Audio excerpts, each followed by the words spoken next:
नमस्कार, कल्पना तीर्थ भारत में आपका स्वागत है। जैसा कि हम इस एपिसोड में आपको बिहार इलेक्शन एक रिपोर्ट प्रस्तुत कर रहे थे।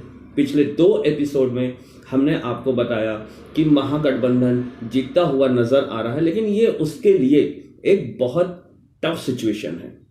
हमने अपने डाटा से, हमने अपने पॉलिटिकल अर्थमेटिक के थ्रू भी आपको बताने की कोशिश करी कि जो एनडीए और गठबंधन का सेकंड फेज तक का जो दौर था वो काफ़ी ही चैलेंजिंग था और महागठबंधन वहाँ बहुत ही अच्छा लीड भी कर रहा था और टक्कर भी दे रहा था। हमने अपने एपिसोड में यह भी आपसे बताया कि थर्ड फेज के इलेक्शन में जो भी पार्टी लीड करेगी वही पार्टी सरकार बनाती नजर आएगी। हम अपने वीडियो की क्लिपिंग भी आपको दिखाएंगे।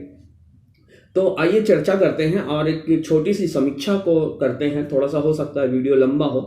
अब तक आप लोगों ने सारे रिपोर्ट्स, बिहार चुनाव में किसकी सरकार बनी, किसने कितनी सीटें पाई, सारी कुछ चीज़ों को जान लिया होगा। बट हम अपनी इस रिपोर्ट में, चूंकि ये हमारी बिहार इलेक्शन के ऊपर एक खास रिपोर्ट हम इस एपिसोड में लेकर के आते हैं, तो हम आपको बताने की कोशिश करेंगे कि आखिर ये बिहार चुनाव में क्या आगे के लिए दिया, क्या मुद्दे, क्या हुआ कि इस इलेक्शन में गठबंधन की सरकार सिर्फ 15 सीटों से पीछे पिछड़ जाती है, और फ्यूचर के लिए इस बिहार चुनाव ने क्या क्या युवाओं को दिया, क्या बिहार की जनता को दिया, ये सारी चीज़ें जानने की कोशिश करेंगे।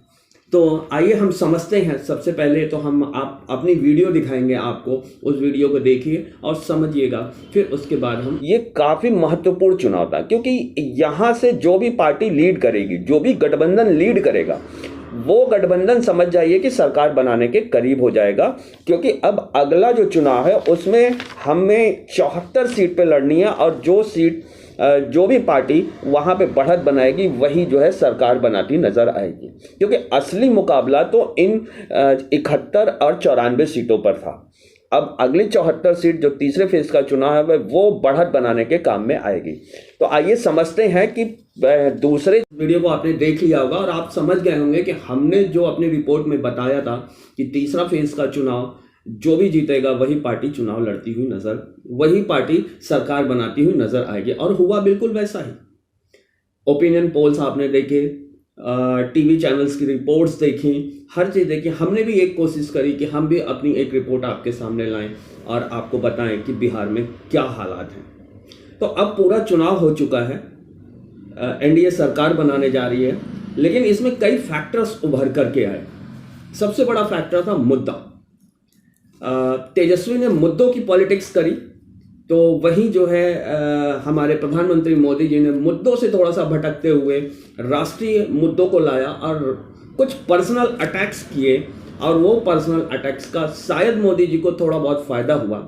लेकिन एक चीज चुनाव से निकल करके आती है कि बेरोजगारी का मुद्दा, जो एक बहुत बड़ा मुद्दा था, वो कहीं ना कहीं हार गया। ये तेजस्वी नहीं हारे, ये महागठबंधन नहीं हारा, ये वो युवा चुनाव हारे हैं जो युवा बेरोजगारी के मुद्दों पे तेजस्वी की भीड़ों में नजर आते थे।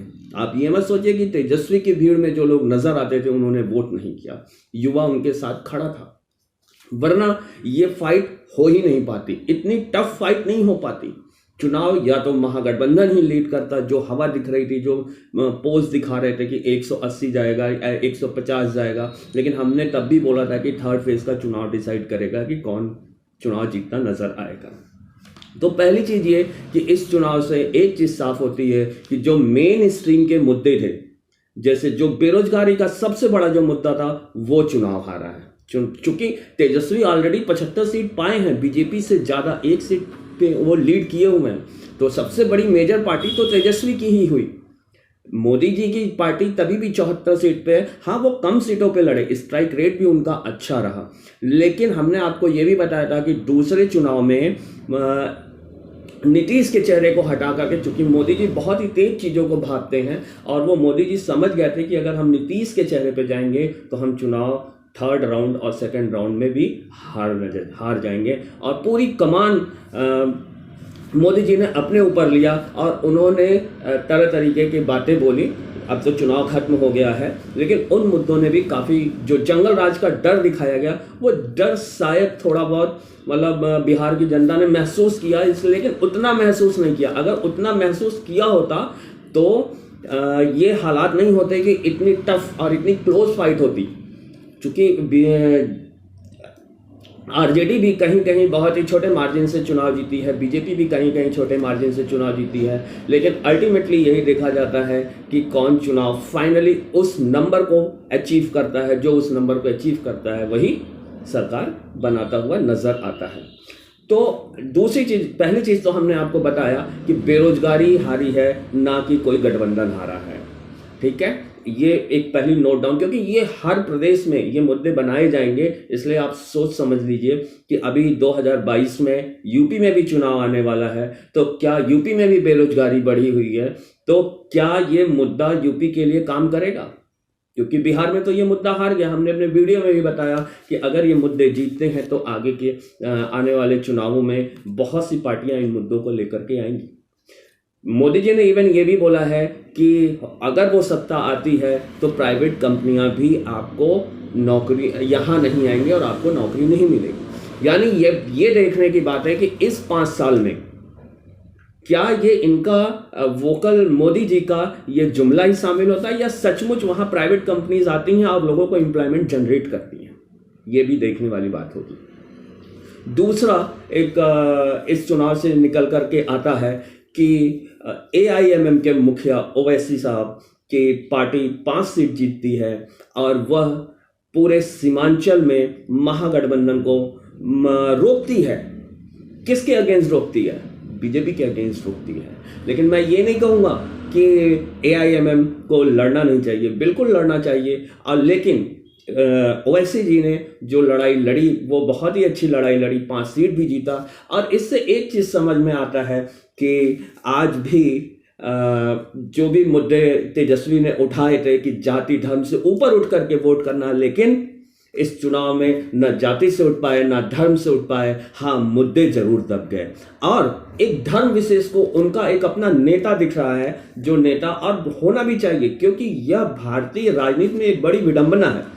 हर जात हर धर्म के अपने एक लीडर उभरते हुए नजर आते हैं, तो उसमें भी ओवैसी जी एक है। सोचना उन पार्टियों के लिए है जो पार्टियां खुद को सेकुलर बनाती हैं कि कैसे अब इन चीजों को मैनेज करना है, कैसे हम जो है इस चीज से ऊपर निकल आ पाए। क्योंकि तेजस्वी ने बहुत अच्छा चुनाव लड़ा है, नो डाउट। मोदी भी घर में बैठ करके सोचते होंगे कि तेजस्वी ने इतना बढ़िया चुनाव लड़ा। वो यहां तक कह गए कि किसी जाति किसी पार्टी पे ये चुनाव नहीं होगा, ये चुनाव मुद्दों पर होगा। ये चीज आपने नोट करी होगी तेजस्वी जी की भाषणों में।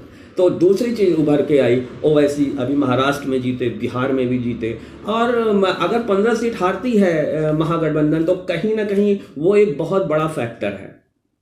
लेकिन आप ये भी नहीं कह सकते कि ओवैसी साहब चुनाव ना लड़ें। ओवैसी साहब को चुनाव लड़ना चाहिए, बिल्कुल लड़ना चाहिए। आगे के लिए अदर पार्टीज क्या रणनीतियां तैयार करती हैं, वो अभी ओवैसी साहब ने ये भी बोला कि हम वेस्ट बंगाल भी लड़ेंगे और उत्तर प्रदेश भी लड़ेंगे। तो देखना होगा कि अन्य पार्टियां किस तरीके से इस चैलेंज को एक्सेप्ट करती हैं। तीसरी चीज हम आपको बताएंगे कि यह चुनाव कैसे, जो हमने बोला था कि तीसरे फेज का चुनाव डिसाइड करेगा। और तीसरे फेज में 78 सीट्स होती हैं और उस पूरी वो माइनॉरिटी बेल्ट है, वो माइनॉरिटी बेल्ट होता है और उस बेल्ट में बीजेपी बहुत ही अच्छा परफॉर्म करती है। और बीजेपी परफॉर्म करती है और महागठबंधन पीछे होता हुआ नजर आता है। वो लड़ाई करने की कोशिश तो करता है पर वो लड़ नहीं पाता है। अब 15 सीट से वो डिफीट होता है। तो यहाँ इस चुनाव में हमको कई अच्छी चीज़ें और कई नई चीज़ें मिली कि यह चुनाव इसलिए याद किया जाएगा कि इस चुनाव में इस चुनाव में बेरोजगारी जैसा बड़ा मुद्दा हारता है। इस चुनाव में एक धर्म विशेष को उनको अपना एक पॉलिटिकल लीडर मिलता है।